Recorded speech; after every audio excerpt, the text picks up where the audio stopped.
আরহাম, কি হয়েছে আরহামের? তুমি কোথায়? আমি স্কুলের সামনে। সেখানেই দাঁড়াও, আসছি আমি।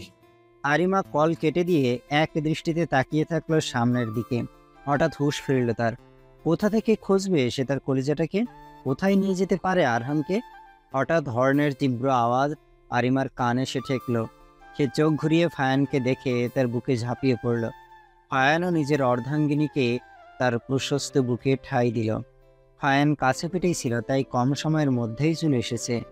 নেতা সাহেব, আমার আরহাম, আমার ছেলে, আমার সন্তান। শান্ত হও, আমি আছি তো বউ। তুমি আমি থাকতে আমাদের সন্তানকে কেউ একটা আঁচড় অবধি দিতে পারবে না। আমি শান্তই আছি, খালি একটু এনার্জি দরকার ছিল, পেয়ে গেছি। এবার আমার পালা, প্রত্যেকটা পাপের শাস্তি দিব আমি। ফায়ান ভুরুকুসকে তাকালো আরিমার দিকে। আপনি কি আমার সাথে যাবেন? অবশ্যই, বউয়ের সাথে যাব না? আমার ছেলেকে যে ফেরত আনতে হবে। আরিমার অদ্ভুত দৃষ্টিতে তাকালো ফায়ানের দিকে, কিন্তু ফায়ান তা গ্রাহ্য করল না। আরিমাকে নিয়ে গাড়িতে বসালো, তারপর নিজের ড্রাইভিং সিটে বসলো। লোকেশন বলো। ফায়ানের মুখশ্রী মুহূর্তে গম্ভীর হয়ে গেছে। আরিমার থেকে ঠিকানা নিয়ে দ্রুত ড্রাইভিং করছে সে, পাছে না ছেলেটার কোনো ক্ষতি হয়ে যায়।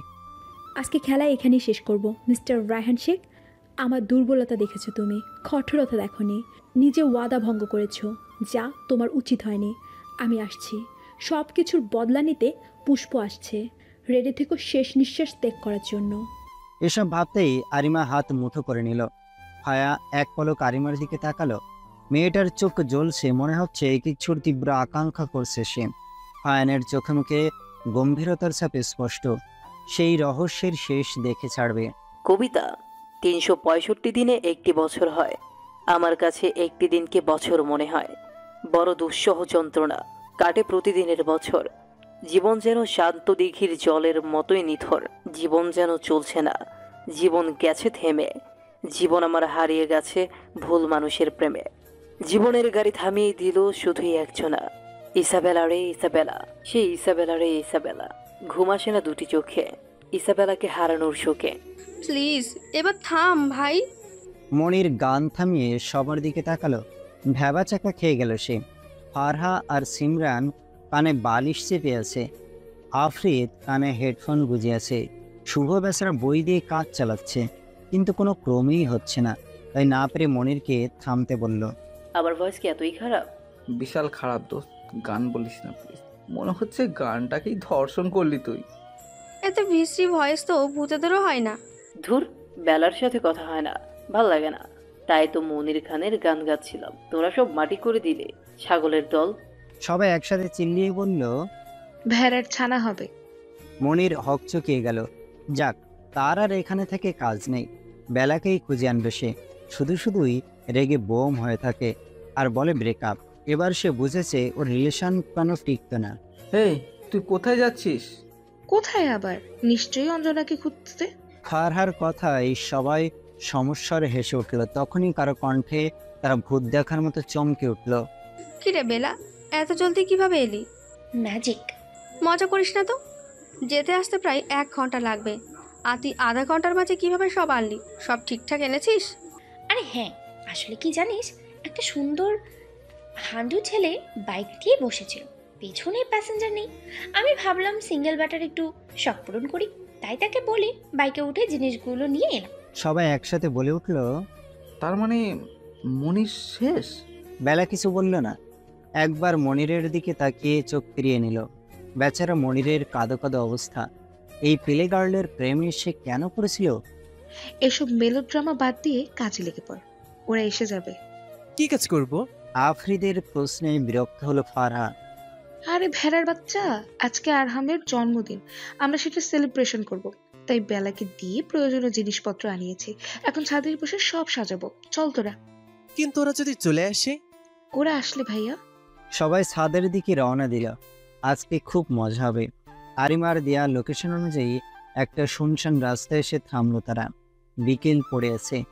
তারা কিয়ৎক্ষণ বাদেই হয়তো মাগরিবের আজান হবে। ফায়ান জিজ্ঞাসা দৃষ্টিতে আরিমার দিকে তাকালো। জায়গাটা থেকে মনে হচ্ছে না কাউকে কিডন্যাপ করে এখানে গুম করে দেবে কেউ। আরিমা ফায়ানের দৃষ্টি অগ্রাহ্য করে সামনে চলতে লাগলো। ভাগ্যিস আজকে 3 পিস পরে এসেছে। শাড়ি বা বোরকা পরে আসলে বিপাকে পড়তে হতো। কিছুদূর এগোতেই একটা পুরাতন ভবন দেখতে পেল তারা। সামনে প্রচুর পাহারাদার। এদের ডিঙিয়ে কিভাবে যাবে এটা ফায়ান ভাবছিল, কিন্তু আরিমা যাওয়া ধরলেই ফায়ান এক টানে তাকে কাছে নিয়ে এলো। তারপর ফিসফিস করে বলল, পাগল হয়েছো তুমি? কমন সেন্সের অভাব তোমার? ওদের সামনে গেলে আস্ত রাখবে তোমাকে? না নেতা সাহেব, ওরা আমার জন্য অপেক্ষা করছে। আপনি এখানে থাকুন না হয়। শাট আপ, চলো দেখি তোমাকে কেমন আপ্যায়ন করে তারা। আরিমা আর ফায়ান দুজনেই এগিয়ে গেল। বাড়ির সামনে দাঁড়ানো গার্ডরা তাদের সসম্মানে ভিতরে যেতে বলল। তারাও ভিতরে ঢুকলো। Welcome welcome. আরিমা আহসান পুষ্প, বাহ বাহ, নিজের বরকেও দেখি সাথে নিয়ে এসেছো। Very bad, very bad bad. তোমাকে আমি এটা শিখাইনি যে নিজের বিপদের সময় অন্য কেউ বিপদে ফেলবে তুমি। আমি কাউকে বিপদে ফেলি না রায়হান শেখ, তুমি নিজেই বিপদে আছো, এটা মাথায় রেখো। আরে আরে, চড়ছো কেন মামনি? সামনের চেহারাটাই বসো। আমি এখানে বসতে আসিনি। আমার ছেলে কোথায়? তাকে এনে দাও আমার কাছে। তোমার ছেলে? কে তোমার ছেলে? একটু ভাবার অভিনয় করে বলল রায়হান শেখ। ও হ্যাঁ, রামিসা আর রাজের ছেলে, যাকে তুমি মাতৃপরিচয়ে বড় করলে। ইস রে। একদম চুপ, ও আমার ছেলে, কোনো রাজের সন্তান নয়। আহা, হাইপার হচ্ছ কেন মামনি? আমি আমার ছেলেকে ফেরত চাই, আর সেটা এক্ষুনি। তার আগে আমার যে কথা আছে তোমার সাথে, বসে কথা বলি। আমি কিছু শুনতে চাই না। রায়হান শেখ কণ্ঠটাকে গম্ভীর করলেন। তুমি বড্ড ভুল করেছো পুষ্প। এক, আমার কোটি কোটি টাকার লস করেছো, সেদিন রাতে তুমি আমার লোকজনকে মেরেছিলে। 2, আমার সবচেয়ে কাছের লোকজনকেই তুমি কবরে পাঠিয়েছো, যারা আমার বিশ্বস্ত ছিল। 3, আমার ছেলেকে মারধর করে জেলে পাঠাতে চেয়েছিলে। 4, আমার ছেলের ভালোবাসাকে তুচ্ছ করেছো তুমি। 5, নিজের ওয়াদা ভঙ্গ করেছো তুমি। আরিমা হাসল, উচ্চস্বরে হাসছে সে। হাসতে হাসতে ফায়ানের কাঁধে ঢলে পড়ছে সে, কিন্তু হাসি থামছেই না। চোখের কার্নিশ বেয়ে এক ফোঁটা অশ্রুকণা ঝরে পড়ার সাথে সাথে ফায়ান তা ধরে নিল। তারপর চোখ দ্বারা ইশারা করে কাঁদতে মানা করল। আরিমাও ফায়ানকে আশ্বস্ত করল, আজকে কিছু একটা করবেই সে। আমি তোমার কথাগুলোর উত্তর দিচ্ছি, আগে বলো আমার ছেলে কোথায়? আরিমা বারবার একই গণ্ডিতে ফিরে আসছে দেখে বেজায় রাগ হলো রায়হান শেখের।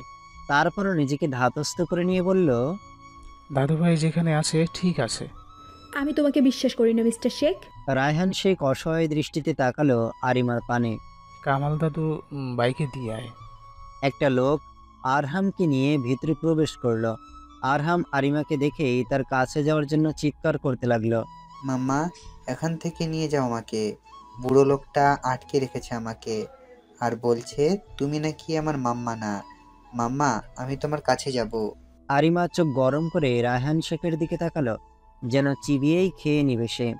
এসব কিছু না বাবাই, তুমি একটু আঙ্কেলের কাছে থাকো, আমি তোমাকে শীঘ্রই নিয়ে যাব। আরহাম চুপ হয়ে গেল। তার মাম্মা যেহেতু বলেছে সেহেতু তাকে নিয়ে যাবেই। এদিকে আরহামের দিকে তাকিয়ে রায়হান শেখ বলল, ভালোই হাতিয়েছো অন্যের ছেলেকে। হ্যাঁ, সঠিক শিক্ষাটাই দিয়েছি, যা তোমার মতো লোকের কাম্য নয়।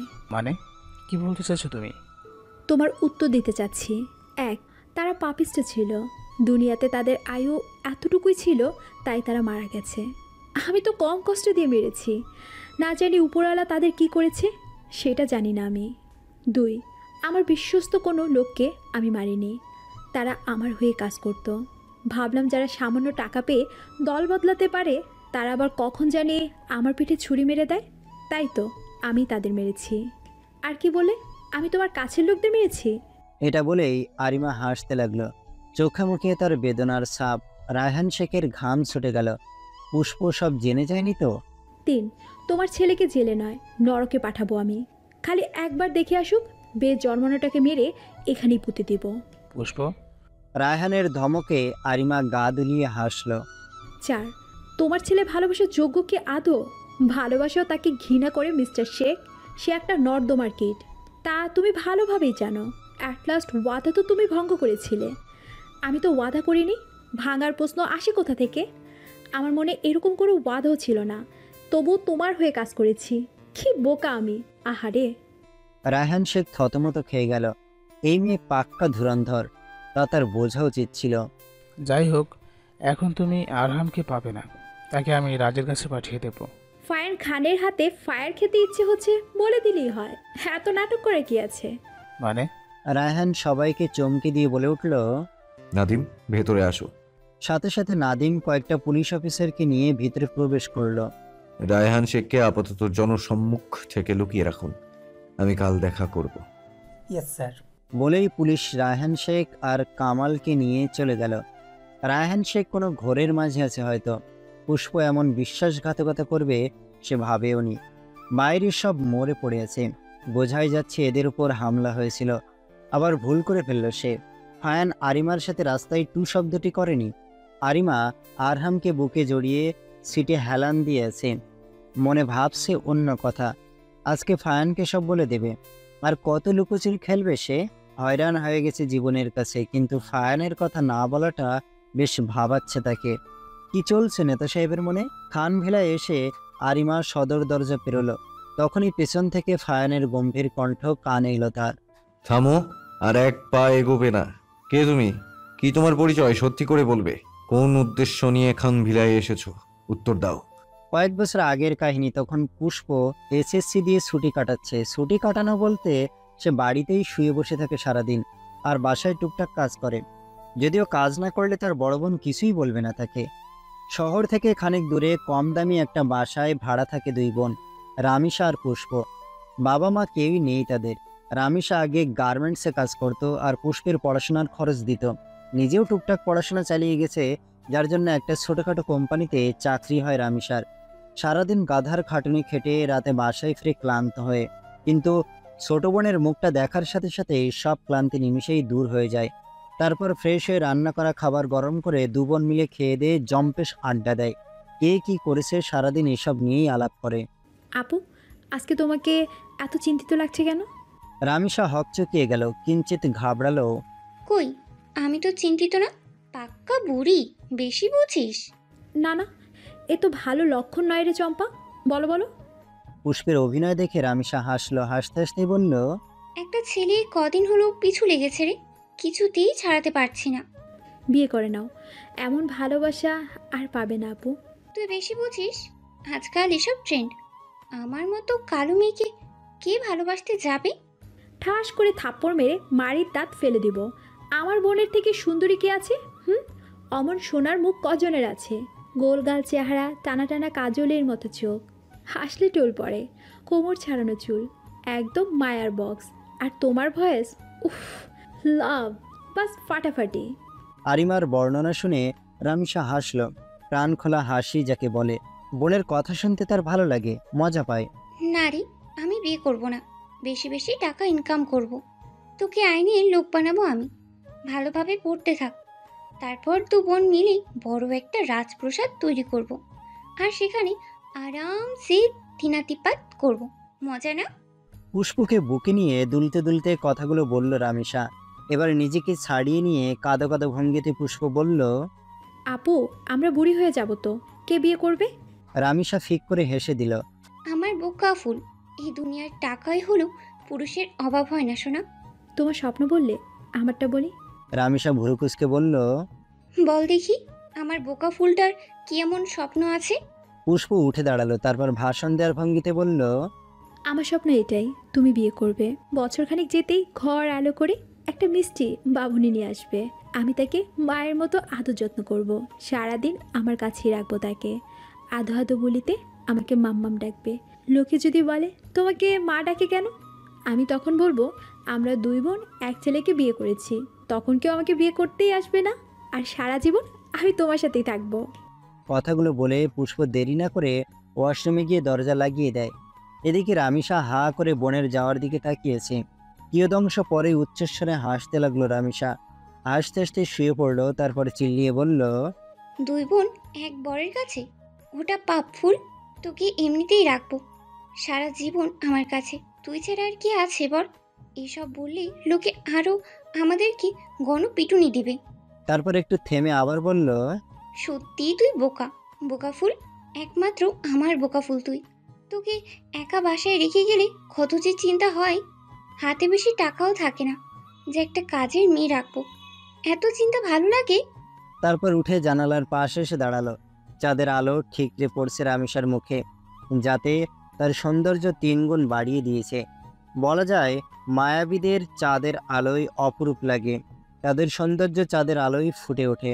পুষ্পের হয়তো মনে আছে কিনা তার রামিসা জানে না, এ ব্যাপারে তাকে কখনো জিজ্ঞেস করাও হয়নি। মনে থাকবে কিভাবে, তখন তো পুষ্প ছোট ছিল। রামিসার সব মনে আছে। তার বাবা মার সাথে যখন দুবোন ঘুরতে বের হয়েছিল, সেদিন পুষ্প বাসা থেকে বের হতেই চায়নি। সে তার ফায়ানকে পাহারা দিবে বলে। কারণ হলো ফায়ানের খালাতো বোন সারাদিন ফায়ানের সাথে চিপকে থাকে, যে ছোট্ট পুষ্পের সহ্য হয় না। সেদিন পুষ্প বের না হলে হয়তো ধনির দুলালি হয়ে থাকতো। সে না হয় বাবা মায়ের সাথে ওপারে চলে যেত। খুব কি ক্ষতি হতো। একদিন পুষ্প ছাদের সিঁড়িতে বসেছিল। মনটা খারাপ দেখেই বোঝা যাচ্ছে।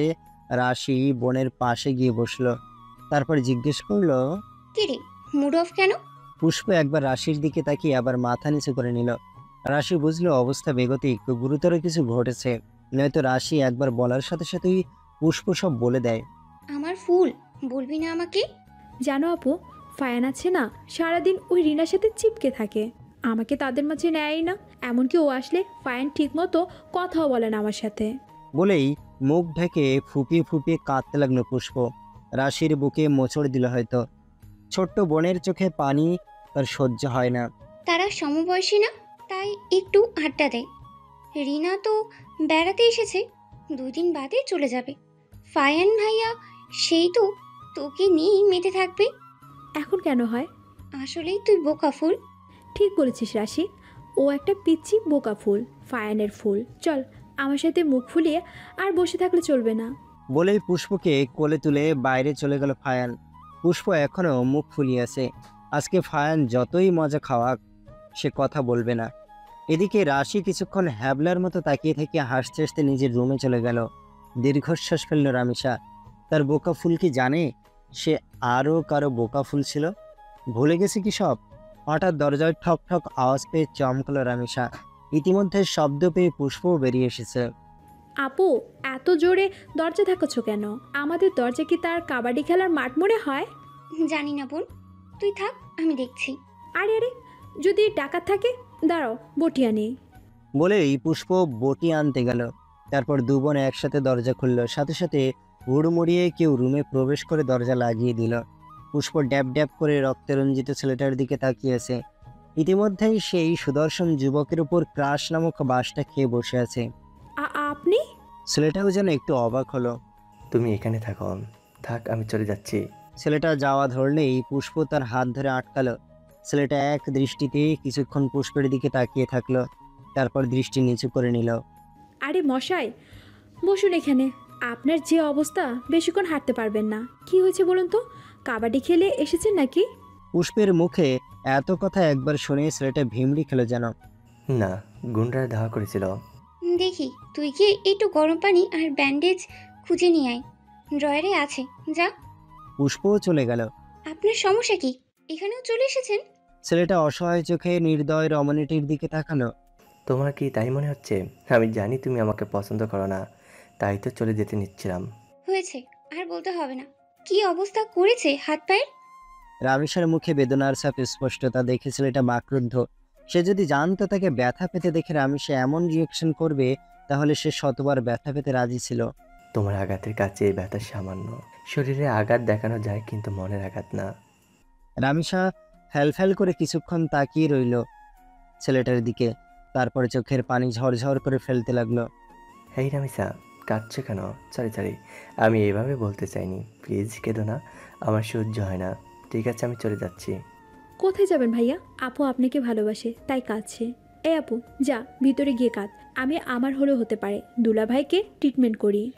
পুষ্পের এহেন কথায় দুজনেই হেসে দিল। ছেলেটা হাসতে হাসতে বলল, আচ্ছা, আমার হলেও হতে পারে। সারিকা, আপনার নাম কি? আমার নাম হলো পু। ওর নাম আরিমা। পুষ্প দাঁত দিয়ে জিভ কাটল। রামিসা আসল নাম বলতে বারণ করেছে তাকে। সব জায়গায় তার নাম আরিমা দিয়ে রেখেছে। ব্যান্ডেজ করার পর ছেলেটা চলে গেল। তার বন্ধুকে কল দিয়ে আসতে বলেছিল, তাই কেউ আর আটকায়নি। এই যা, কি হলো? ছেলেটার নাম কি? ভুলেই তো গেছি জিজ্ঞেস করতে। রাজ, নিশান্ত, রাজশিক। ছেলেটার নামটাও তার মতোই কিউট। পাকনি, আর একটু হলেই তো নামটা বলে ফেলতি। বলেছি না এই নাম হাইড করে রাখবি। পুষ্প থেকে আরিমা, রিশা থেকে রামিসা। বলেই ঠিক করে হেসে দিল পুষ্প, সাথে রামিসাও হেসে দিল। বেশ অনেক দিন কেটে গেছে, পুষ্প কলেজে উঠে গেছে। তার এখন ব্যস্ত সময় নতুন কলেজ আর পড়াশোনা নিয়ে। রামিসা না বললেও পুষ্প ভালোভাবেই জানে রাজকে মন দিয়ে বসেছে তার বোনটা। অমত করেনি পুষ্প, সে চায় তার বোনটা সুখী হোক। আর কতদিন তার জন্য গাধার খাটুনি খাটবে, তারও একটু সুখ প্রয়োজন। বাড়িতে এসে এরকম একটা সারপ্রাইজ পাবে ভাবেনি পুষ্প। বিস্ময়ে তার মুখ হা হয়ে গেছে। কি ব্যাপার, হলো হতে পারে শালিকা? রামিসা মুসকি মুসকি হাসছে। তাই বলে আপু একবারও আমাকে জানালে না? বলতে বলতে পুষ্প কেঁদে দিল। তারা হা করে পুষ্পের দিকে তাকিয়েছে। সারপ্রাইজ দিতে যেয়ে তারা আহাম্মক বনে গেল। দুজনেই পুষ্পর কান্না থামাতে ব্যস্ত হয়ে পড়ল, কিন্তু সে থামার লোক নয়, কেঁদেই যাচ্ছে। হেসকি উঠে গেছে তার কাঁদতে কাঁদতে। শেষমেশ পুষ্প কান্না থামালো। আমার একটা শর্ত আছে। নাক টানতে টানতে বলল পুষ্প। কি শর্ত? দুজনেই আগ্রহ হয়ে তাকালো তার দিকে। আমাকে তোমরা দুজন একটা বেবি এনে দেবে, সে আমার কাছে থাকবে, আর তার নাম আমি রাখবো। আর আপু আমার সাথে এখানেই থাকবে, সাথে দুলাভাইও থাকবে। কেটে গেছে বেশ কয়েক মাস, যে যার লাইফ নিয়ে ব্যস্ত দিন কাটাচ্ছে। পুষ্প নিজ মনে পড়াশোনা করে যাচ্ছে। তার খুশির সীমা নেই যেন, কারণ রামিসা আর রাজ তার সাথেই থাকে। রাজ একটা কোম্পানিতে চাকরি করে, আসলেই কি তাই? রামিসা যদি একটিবার খোঁজ নিত তবে কি তার ক্ষতি হয়ে যেত? এখানেই প্রথম ভুলটা করেছে সে। রামিসা অন্য কোম্পানিতে চাকরি করে, যদিও রাজ বারণ করেছিল, রামিসা মানেনি। সে নিজ দায়িত্বে বোনের খরচ বহন করবে, অগত্যা রাজও মানা করেনি। আজকে শুক্রবার, তাই সবাই বাড়িতেই আছে। রামিসা জলদি জলদি ঘুম থেকে উঠে খোপা করতে করতে রান্নাঘরে ঢুকে গেল। একটু চা খেয়ে তারপর রান্না শুরু করবে। ঠিক তখনই পিছন থেকে পুষ্প এসে আরিমাকে জড়িয়ে ধরল। ঘুম ঘুম চোখে রামিসাকে জড়িয়ে ধরে আছে পুষ্প, শক্ত করে, যেন ছেড়ে দিলেই হারিয়ে যাবে সে। কি রে, এত সকালে তোর মুখ দেখা যাচ্ছে যে? ব্যাপার কি ফুল? আপু তোমাকে নিয়ে বাজে স্বপ্ন দেখেছি। তুমি আমার থেকে দূরে সরে যাচ্ছ। দেখে নিও, কেউ যদি আমাকে তোমার কাছ থেকে ছিনিয়ে নিয়ে যেতে চায় তাহলে আমি। বিড়বিড় করছিল এতক্ষণ পুষ্প। অস্পষ্ট হলেও কথাগুলো শুনতে পেয়েছে রামিসা। পুষ্প ততক্ষণে ফের ঘুমিয়ে কাঁদা। এখন সে একটু নড়লেই রামিসার জায়গা হবে মাটিতে, মানে ঠাস করে পড়ে যাবে। এভাবে কেউ ঘুমাতে পারে? এখন কি করবে রামিসা? নড়তেও পারছে না। তখনই রাজ এলো। রামিসা যেন হাঁপ ছেড়ে বাঁচল। রাজ, আরুকে একটু কোলে করে তার রুমে দিয়ে আসো প্লিজ। আমি ময়দা মাখিয়ে ফেলেছি হাতে, আর আমি নড়লেই ও পড়ে যাবে। আমি? হ্যাঁ, তুমি তো ওর ভাই হও, সমস্যা নেই, প্লিজ দিয়ে এসো। এভাবেই ওর প্রবলেম হচ্ছে। যত আজ্ঞা রানী। রামিসা হাসল। মানুষটা তার সব কথা শোনে, এমনকি তাকে বড্ড ভালোবাসে। রামিসাও তাকে প্রচুর ভালোবাসে। তার জীবনে সুখের কমতি নেই যেন। মৃত্যুর আগ অবধি সে এভাবেই দিনাতিপাত করতে চায়। এদিকে পুষ্পকে রুমে শুয়ে দিয়ে গভীর দৃষ্টিতে তাকিয়েছে রাজ। বড় বোনের থেকে ছোট বোনকেই তার কাছে বেশ লাগে। কেন যে আগে চোখে পড়েনি মালটাকে? হঠাৎ রামিসার ডাকে রাজ ঘর থেকে বেরিয়ে এলো। তারপর গল্প করতে করতে কাজে সাহায্য করতে লাগলো। এজন্য এক সুখী পরিবারের সোনার সংসার। এই সুখ কি বেশি দিন টিকবে? বিকেলবেলা সবাই বসে টিভি দেখছিল। রামিসা উঠে দাঁড়াতে দাঁড়াতে বলল, তোরা বস, আমি কিছু বানিয়ে নিয়ে আনি তোদের জন্য। পুষ্প টিভির দিকে তাকিয়ে মাথা নাড়ালো। সে বেশ মনোযোগী হয়ে ভূতের মুভি দেখছে, কিন্তু হঠাৎ ধ্যান ভাঙল ধপাস করে কিছু পড়ে যাওয়ার শব্দে। রাজ আর পুষ্প দৌড়ে রামিসার কাছে গেল।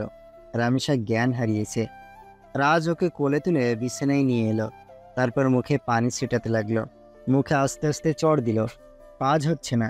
পুষ্প হাত পা ডলে দিচ্ছে, তবু জ্ঞান ফিরছে না দেখে পুষ্প এবার কাঁদতে লাগলো। তারা আর সময় ব্যয় না করে রামিসাকে হসপিটালে নিয়ে গেল।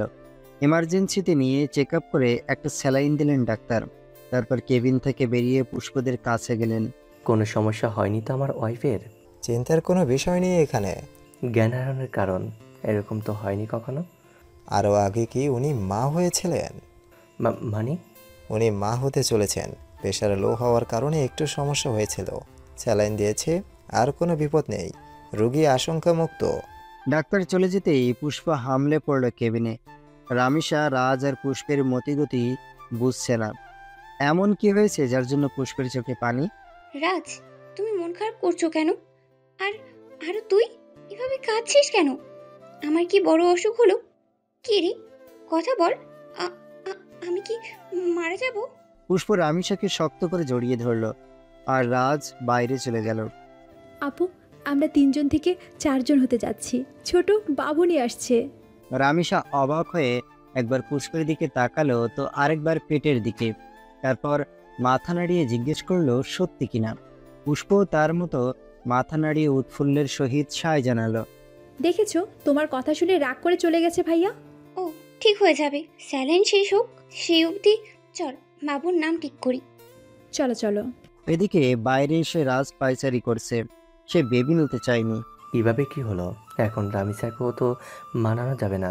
শিট, কদিনের জন্য ভেবেছিলাম একে ইউজ করে মেরে দেব, তারপর আরিমার সাথে ভুলিয়ে বালিয়ে সংসার করব। হলো কই দ্যাট। ইচ্ছে করছে এখনই গিয়ে গলা টিপে মেরে দিয়ে আসি। শালি বাচ্চা নেওয়ার জন্য উঠে পড়ে লেগেছে। অপেক্ষা কর, বেবি পৃথিবীতে আসুক, just wait and watch. Nishant Raj Sheikh তার লক্ষ্য বদলাবে না। হসপিটালের করিডোরের সামনে পায়চারি করে যাচ্ছে পুষ্প।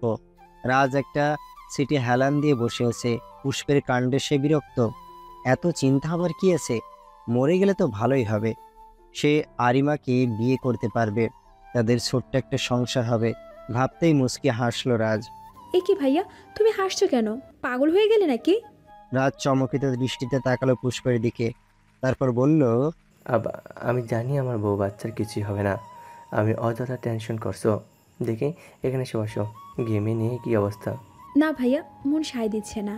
আরও তুমি না আমার সব কথা শোনো। কাম। অগত্যা পুষ্প গিয়ে রাজের পাশে বসলে সে রাজকে ভাইয়ের চোখেই দেখে, এর চেয়ে বেশি কিছু না। রাজ কিছু বলতে নেবে তখনই নার্স বেরিয়ে আসে। পুষ্প দৌড়ে যায়। তা দেখে রাজ ফুস করে শ্বাস ফেলে। আপনি একটু অপেক্ষা করুন, বেবি নিয়ে আসছি। আপু, আমার আপু ঠিক আছে? হ্যাঁ, সে একদম সুস্থ। পুষ্প স্বস্তির শ্বাস ছাড়ল। তারপরেই একটা নার্স তোয়ালে পেঁচিয়ে একটা ছোট্ট ছানা নিয়ে আসলো। পুষ্প কাঁপা কাঁপা হাতে বাচ্চাটাকে তার আয়ত্তে নিয়ে নিল। পাশে না বাবু পড়ে যায়। কি সুন্দর বাবু, ছোট ছোট হাত পা নাড়াচ্ছে, একটু কান্নাও করছে না। পুষ্প খিলখিল করে হেসে উঠল। বাচ্চাটা তার হাসির দিকে ড্যাব ড্যাব করে তাকিয়েছে। সব মিলিয়ে রাজ প্রচুর বিরক্ত। কবে হবে আরিমা তার বউ? আরিমা আর তার বাচ্চাকে সে কোলে তুলতে চায়। কেটে গেছে বহু মাস। বাবুর নাম পুষ্প রেখেছে, তার নাম দিয়ে মিলিয়ে। আরিমার বাচ্চা আরহাম। রামিসা শুধু হাসে। পুষ্প, রামিসা আর আরহাম একসাথেই থাকে। রাজকে আলাদা রাখে তারা। পুষ্প কিছুতেই আরহামকে ছাড়া থাকবে না। পড়াশোনা তার লাঠি উঠেছে। আরহামের এখন 1 বছর। বেশ পাকনা হয়েছে ছেলেটা। সারাদিন আরহামকে নিয়েই থাকে সে। কলেজ টাইমে কলেজ করে বাসায় এসে আরহামকে কোলে নিয়ে থাকে। আরহাম ঘুমালে তবুও ছাড়ে না। রামিসা টেনে শুয়ে দিলে পরে উঠে গিয়ে পড়া কমপ্লিট করে। আজকাল রামিসাকে তার চিন্তিত মনে হয়। রামিসার কি কিছু হয়েছে? উত্তর পায় না পুষ্প। ভাইয়ার সাথে ঝগড়া হলো না তো? আপু বলো না, তোমার কি হয়েছে? মুখ ফোলালো পুষ্প। বোন কি তাকে পর ভাবে? রামিসা হয়তো বোনের মনোভাব বুঝতে পারলো। সে পুষ্পকে জড়িয়ে ধরে বলল, বোন আমার, আমি তোকে অনেক ভালোবাসি, জানিস তো। আমার আরহাম আর রাজকেও অনেক ভালোবাসি। বলতে গিয়ে গলা ধরে আসলো রামিসার। আপু, তুমি কিছু নিয়ে কষ্টে আছো? না পাখি, মনে হচ্ছে বেশি দিন বাঁচবো না। আমি তোকে কিছু বলি, শোন। আমার ছেলেটাকে এভাবেই মায়ের মতো আগলে রাখবি, তাকে কষ্ট পেতে দিস না। আপু। পুষ্পের গলা ধরে আসছে। রামিসার এসব বলার কারণ খুঁজে পাচ্ছে না। আমার বোকা ফুল, সারা জীবন বোকা হয়ে থাকিস না, একটু চালাক হয়ে যাও না বোন। আর হ্যাঁ, আজকে তোর ভাইয়ের সাথে একটু বেরোবো, বাবুকে দেখে রাখিস। কিন্তু আপু। এমন কিছু না, তুই এক কাজ করিস। আমার যদি কখনো কিছু হয়ে যায়, তোর আলমারিতে কাপড়ের নিচে একটা ডায়েরি আছে, পড়ে নিস। আসি, রেডি হতে হবে, নইলে তোর ভাইয়া আবার রাগ করবে। আচ্ছা। রামিসা চলে গেল। পুষ্প তখনও তার যাওয়ার পথে তাকিয়েছে। মনটা ভালো নেই তার। আপু সব কি বলে গেল? তাদের তো সুখী পরিবার, ভাইয়া আর আপু দুজন দুজনকে কত ভালোবাসে। এখানে আর কি চাওয়ার আছে? বিকেল গড়িয়ে রাত হয়ে গেল। রামিসা আর রাজের খবর নেই। পুষ্প বেশ চিন্তিত হলো এতে। ভাইয়ার সাথে আছে ভেবে কিছু আর ভাবলো না। রাজ রামিসাকে প্রচুর কেয়ার করে, যা পুষ্প নিজে চোখে দেখেছে। আরহাম ঘুমিয়েছে। সে নিজেও পুষ্প বলতে অজ্ঞান, কিন্তু আপুরা আসছে না দেখে এবার বেশ চিন্তিত হলো পুষ্প। তাদের বিপদ হলো না তো? তখনই কলিং বেলের আওয়াজ হলো। পুষ্প দৌড়ে দরজা খুলতে গেল। নিশ্চয় আপু এসেছে। আজকে সব জেনেই ছাড়বে। এত কি কষ্ট তার? কি মনে গোপন করে কাতরাচ্ছে? তাকে কেন বলে না? সে তার সব কষ্ট ম্যাজিকের মতো দূর করে দেবে। দরজা খুলে এই রাজকে রক্তাক্ত অবস্থায় দাঁড়িয়ে থাকতে দেখে চমকালো পুষ্প। তার বোন কোথায়? ভাইয়া, আপু কোথায়? আপনার কি হয়েছে? বাইরে এসো। পুষ্প তাড়াহুড়ো করলো না, ধীরে সুস্থে বাইরে বের হলো। কয়েকজন পুলিশ দাঁড়ানো। তারা একটা ভ্যান গাড়িতে কিছু মুড়িয়ে রেখেছে। পুষ্পের মনে ভয়রা এসে দানা বাঁধছে। তার বোন কোথায়? ভাইয়া, আপু। রাজ হাত দিয়ে ভ্যানের দিকে ইশারা করলো। তারপর ধপ করে সেখানেই বসে পড়লো। পুষ্প একবার ভ্যানের দিকে তাকালো, তো আরেকবার রাজের দিকে। আমি ভ্যানে কেন দেখব? আমার আপু ওখানে কেন থাকবে? আরু, তোমার আপু আর নেই। আরু, আমার মাফ করো, তাকে আমি বাঁচাতে পারিনি। আমি আসার আগেই সব শেষ। মানে কি বলেন এসব আপনি? আমরা একটা রেস্টুরেন্টে গিয়েছিলাম, ভেবেছি খাওয়া দাওয়া করে চলে আসবো। আমি অর্ডার দিতে গিয়েছিলাম, এসে দেখি রামিসা নেই। হন্তদন্ত হয়ে রেস্টুরেন্ট থেকে বেরিয়ে কিছু দূর জটলা দেখতে পেলাম। দৌড়ে সেখানে গিয়ে দেখলাম রামিসা পুরো মৃতদেহ। বলেই কাঁদতে লাগলো রাজ। পুষ্প বাকরুদ্ধ। সে কি রিয়াকশন দেবে ভেবেই পাচ্ছে না। তার বোন যে কিনা তাকে চোখে হারায়, যে তাকে না দেখে একদিন কাটাতে পারতো না, যাকে দেখলে তার বোন সারাদিনের ক্লান্তি ভুলে যেত, সেই পুষ্পকে না দেখে রামিসা থাকবে কিভাবে? পুষ্প ধূপ করে মাটিতে বসে পড়ল। সে কিছুই ভাবতে পারছে না। তার দুনিয়া অন্ধকার। এত কাছের মানুষ হারানোর কষ্ট কখনোই উপলব্ধি করেনি সে। বুকে জ্বালা পোড়া হচ্ছে, চোখ ঝলসে যাচ্ছে। যে তার পুরো দুনিয়া, যাকে ছাড়া সে শূন্য, সেই আপু নাকি নেই। কত কষ্ট পেয়ে মারা গেছে। পুড়িয়েছে কেউ তার বোনকে। হাত পুড়লেই যেই জ্বালা করে, সেখানে তার বোনের সারা শরীর পুড়েছে। কেমন লেগেছে আপুর কাছে? অনেক কষ্ট। তার ফুলকে হয়তো ডেকেছে রামিসা, তার যন্ত্রণার ব্যাখ্যা দিতে চেয়েছিল, কিন্তু রামিসার ফুল যে আসলেই বোকা, সে টের পায়নি। তার বোন মৃত্যু যন্ত্রণায় ছটফট করছে। পুষ্প উঠে দাঁড়ালো, দৌড়ে বাড়ির ভেতরে ঢুকে রান্নাঘরে প্রবেশ করলো। হঠাৎ পুষ্পকে চলে যেতে দেখে রাজও ছুটল। রান্নাঘর থেকে আওয়াজ পেয়ে সে সেদিকে গেল। পাগল হয়ে গেছে তুমি? এভাবে হাত পোড়াচ্ছ কেন? পুষ্প এবার গগনবিদের চিৎকার দিয়ে উঠল।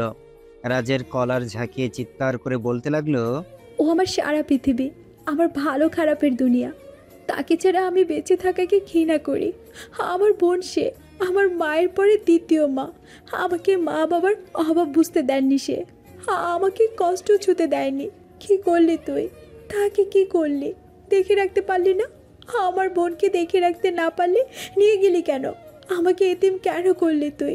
জানিস না ও ছাড়া আমার কেউ নেই। তুই আমার বোনকে খুন করেছিস, তোকে আমি ছাড়বো না। আমার হাসি খুশি বোনটাকে নিয়ে গিয়ে তুই একে ফিরিয়ে আনলি। কাকে আনলি তুই বল? রাজ বাকরুদ্ধ। আরিমা কোনোভাবে তাকে সন্দেহ করছে না তো? রাজ কিছু বলার আগেই পুষ্প রাজের বুকে ঢলে পড়ল। রাজ যেন স্বস্তির শ্বাস ছাড়ল। মেয়েটা বড্ড বাজে বকে। রামিসাকে দাফন দিতে নিয়ে যাবে। পাড়া প্রতিবেশী সবাই হাজির হয়েছে। মেয়ে দুটোকে তারা ভালোভাবে চেনে, বিশেষ করে রামিসা। কি কষ্ট করেই না বোনটাকে বড় করলো। যেই স্বামী সন্তান নিয়ে সুখের মুখ দেখলো, আল্লাহ মেয়েটাকে কোলে তুলে নিল। সান্ত্বনা দেওয়ার ভাষা নেই তাদের। আরুমা, যা বোনকে দেখে আয় একেবারের মতো। আর যে দেখার ভাগ্য হবে না। চাচি, তুমি বেশি কথা বলো, একটু অপেক্ষা করো তো। আপু আসছে, কিছু হয়নি তার। একটু তো কাঁদ মা, জ্ঞান ফেরার পর থেকে অযথা তর্ক করছিস। আরে মিতুর মা, বুঝতে পারছো না মেয়েটা যে অকালে সব হারালো? দুজনেই মুখে আঁচল চেপে কাঁদতে লাগলো। তা দেখে পুষ্প বেশ বিরক্ত হলো। হঠাৎ কোথা থেকে রাজ এসে পুষ্পের হাত টেনে ধরে বাইরে খাটিয়ার কাছে আনলো। একবার দেখে নাও আরু। পুষ্প ভুরুকুচকে রাজের দিকে তাকিয়ে খাটিয়ায় থাকা রামিসার ক্ষতবিক্ষত আদলের দিকে তাকালো। যে কেউ তাকাতে পারবে না। পুড়ে যাওয়ার কারণে মুখ বোঝা যাচ্ছে না, এলোথেলো হয়ে গেছে। পুষ্প প্রাণ ভরে বোনের নিষ্পাপ মুখশ্রীটা দেখে নিল। তারপর কিছু একটা ভেবে দৌড়ে নিজের রুমে ছুটে এলো সে। তারপর দরজা বন্ধ করে দিল। সবাই এসে দরজার কাছে ভিড় জমালো। মেয়েটা কিছু করে বসবে না তো? একটা মানুষ যে কিনা তোমাকে সব কিছু উঠতে ভালোবেসে গেছে, একটু ভালোবাসা পাওয়ার জন্য ছটফট করেছে, বেশি কিছু না, তোমাকে ভালোবেসে সে একটু সুখে থাকতে চেয়েছে। তুমি যদি তাকে এই সামান্য পরিমাণ ভালোবাসা দিতে না পারো, অক্ষম হও, তাহলে তোমার থেকে বড় অকৃতজ্ঞ আর কে? রামিসার অবস্থাও এক। সে রাজকে আঁকড়ে ধরে বেঁচে থাকতে চেয়েছিল, কিন্তু রাজ তাকে ছুঁড়ে ফেলে দিয়েছে। সে অনেক বড় স্মাগলার, নারী পাচার থেকে শুরু করে ইয়াবা, ড্রাগ আরও বিভিন্ন অপকর্মের সাথে যুক্ত। আর তাকে সঙ্গ দেয় তার বাবা রায়হান শেখ, যিনি এমপি পদে আছেন। এমনকি পুষ্পের প্রতিও তার ঝোঁক ছিল। রাজ এতই নিকৃষ্ট, কলিং বেলের আওয়াজে পুষ্প ডায়েরিটা দেখিয়ে দরজা খুলতে গেল। দরজা খুলে অচেনা এত রাতে একটা পুরুষকে দেখে মোটেও চমকায়নি সে। তার জন্যই অপেক্ষা করেছিল পুষ্প। আমার মনে হয় সবকিছু আমার জন্য হয়েছে। ছেলেটার কথায় পুষ্প ভুরু কুঁচকাল। আমি যদি রামিসাকে সত্যিটা না জানাতাম তাহলে রাজও সব জানতো না, আর রামিসা বেঁচে থাকতো। এখানে আমার কারো হাত নেই। আমার অনেক কাজ আছে। কি দিবেন? তাড়াতাড়ি দেন।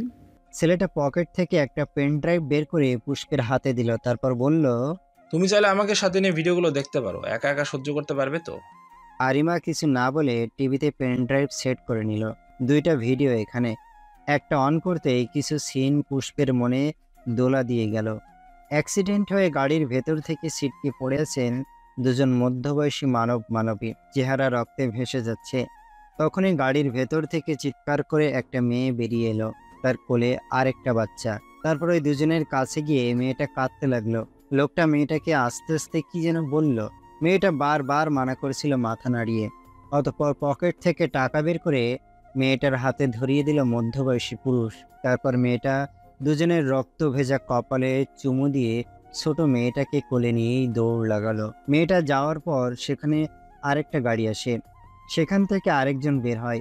তারপর ওই লোকটার কানে কানে কিছু বলে তার গলা পা দিয়ে চেপে ধরে। লোকটা ছটফট করতে করতে সেখানেই জীবন ত্যাগ করে। তারপর গাড়ি চেক করে সেই লোকটা আরও কয়েকজনকে ডেকে এনে গাড়িতে আগুন ধরিয়ে সেখান থেকে চলে যায়। প্রথম ভিডিওটা দেখে পুষ্পের রুহু কেঁপে ওঠে। মেয়েটা যে তার বড্ড চেনা, আর আমিষা ওটা সে ভালোভাবেই বুঝেছে। কিন্তু বাকি দুজন লোককে পুষ্প ঢোক গিলল। তারপর ছেলেটার দিকে তাকালো। নেক্সট ভিডিও দেখো। পুষ্প আবার টিভির দিকে তাকালো। এবার সে রামিসাকে দেখতে পাচ্ছে। মুহূর্তে তার কলিজা স্যাঁত করে উঠল, চোখ জ্বলে যাচ্ছে। বুকের ভেতর ভারী কিছুর আস্তরণ টের পাচ্ছে সে। রামিসা একটা খোলা জায়গায় দাঁড়িয়ে আছে। তার আশেপাশে বেশ কয়েকটা ছেলেপেলে তাকে ঘিরে রেখেছে। রামিসা বারবার হাত জোড় করছে, কিন্তু কেউ তার কথা শুনছে না। শেষে পালানোর জন্য দৌড় দিতে নিলেই একজন কষিয়ে থাপ্পড় মারে তাকে। মুহূর্তেই সবাই তার উপর পেট্রোল ঢালতে থাকে। রামিসা শুধু কাঁদছিল আর হাত জোড় করে মিনতি করছিল। এবার এক এক করে সবাই তার শরীরে দিয়াশলাইয়ের কাঠি ছুঁড়ে মারল। মুহূর্তেই লাল রঙের শাড়িটা আগুন লেগে পুড়ে যেতে লাগলো। রামিসা ছটফট করছে, কিন্তু কেউ তাকে সাহায্য করতে এগোচ্ছে না। শেষে রামিসা একটা জোরে চিৎকার দিয়ে নড়াচড়া বন্ধ করে দিল। ক্যামেরা দূরে থাকার দরুন সব কথা শোনা না গেলেও লাস্টের কথাটা আরিমার কানে এসে বাড়ি খেয়েছে। আমার বুকা ফুল, ভালোবাসি বোন। পুষ্পের চোখ দিয়ে পানি ঝরছে। কোনো রিয়াকশন নেই, শুধু চোখ দিয়ে পানি ঝরছে। আমি রামিসাকে রাজের কীর্তিকলাপ সম্পর্কে জানিয়েছি, কিন্তু রাজ কোনোভাবে জেনে যে এত খারাপ। জানেন তো, আমার বোনটার বেশি কিছু আশা ছিল না। আমাকে নিয়ে বাঁচতে চেয়েছিল সে। আমি তাকে বিয়ের জন্য ফোর্স করতাম। কত স্বপ্ন ছিল আমাদের, একদিন পূরণ হবে ইনশাল্লাহ। কিন্তু আচ্ছা ভাইয়া যখন আমার বোনের শরীরটা পুড়েছিল তখন তার অনেক কষ্ট লেগেছে, তাই না? কি পরিমাণ ছটফট করেছে বাঁচার জন্য। কেউ তাকে সাহায্য করেনি, কেউ করেনি। পুষ্প কাঁপতে লাগলো, বুকের ভেতরটা জ্বলছে তার। একই নিদারুণ যন্ত্রণা। তাদের জীবন তো সুন্দরই ছিল, কেন হঠাৎ সব এলোমেলো হয়ে গেল? প্রথমে ভিডিও সম্পর্কে প্রশ্ন করলে না? মাথা নাড়িয়ে সায় জানালো পুষ্প। সে জানতে চায় সে সম্পর্কে। ওনারা তোমার বাবা মা, তোমার বাবা একজন অনেস্ট পুলিশ কর্মকর্তা ছিলেন, যার দরুন অনেক প্রমাণ ছিল তার কাছে রায়হান শেখের বিরুদ্ধে। রায়হান শেখ আপোষ চেয়েছিলেন, কিন্তু তিনি মানেননি। সে এরকম খারাপ কাজ কিছুতেই করতে পারবেন না যার ফলপ্রসূ তাদের মৃত্যু হলো। কিন্তু তোমাদের পায়নি সে। আর হ্যাঁ, ভিডিওগুলো আমার ছোট ভাই করেছে। তার প্রকৃতির ছবি তোলার অনেক শখ। ঘটনাচক্রে 2 দিনই সে সেখানে উপস্থিত ছিল, তাই সব প্রমাণ আমার হাতে। পুষ্প কিছুই বলছে না, বুকের ভেতর সব জট পাকিয়েছে, কোনো কথাই বলছে না সে। অধিক শোকে কাতর যাকে বলে। আপনি কি? আমি গোয়েন্দা সংস্থার একজন কর্মকর্তা, তাদের সিক্রেট এজেন্ট, নিশাত আহসান তুষার। শোনো আরিমা, তুমি কি চাও না তোমার বোন, মা বাবা আর খুনিরা তাদের শাস্তি পাক? আমি তাদের নিজ হাতে শাস্তি দিব। দয়া করে বলবেন না আইনের হাতে তাদের তুলে দিতে। তুমি অনেক শক্ত আছো, কঠোর মনের অধিকারী, তুমিই পারবে তাদের শাস্তি দিতে। কিন্তু আইনের লোক যেন কিছু বলতে না পারে, তাই তোমাকে আইনের লোক হতে হবে। পুষ্প অসহায় দৃষ্টিতে তাকালো। তার মতো গরিব ঘরের মেয়ে কোথায় চাকরি পাবে, যেখানে ঘুষ ছাড়া চাকরিই হয় না?